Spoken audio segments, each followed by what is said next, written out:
পৃথক পৃথক জায়গা থেকে গরু বোঝাই 3টি গাড়ি আটক করল স্থানীয় লোকজন। একটি গাড়ির চালককে মারধর করার অভিযোগ কতিপয় লোকজনের বিরুদ্ধে। ঘটনা উদয়পুর মহকুমায়। বৃহস্পতিবার ভোর রাতে উদয়পুর মহকুমার বাগমা মহাদেব মন্দির সংলগ্ন এলাকা থেকে একটি গরু বোঝাই বোলেরো গাড়ি ধাওয়া করে যুবকরা বলে অভিযোগ।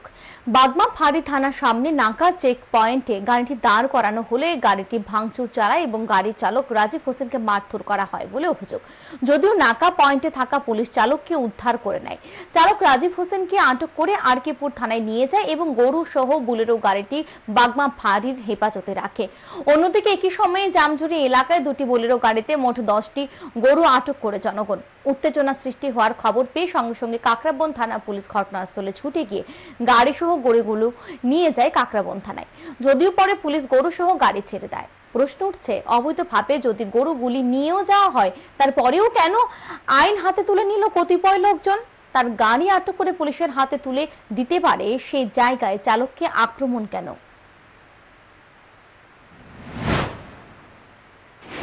যারা আটকেছে তারা কারা? তারা তো উদয়পুরের উদয়পুরে কি কোন রাজনৈতিক দলের? রাজনীতি অন্ত এটা কইতাম পারি না। কিছু কইছিনি তারা? না কোনো কিছু কথা নাই। শুধু কতজন ছিল তারা? 15-20 জন। 15-20 জন সবাই আপনাকে মারধর করছে?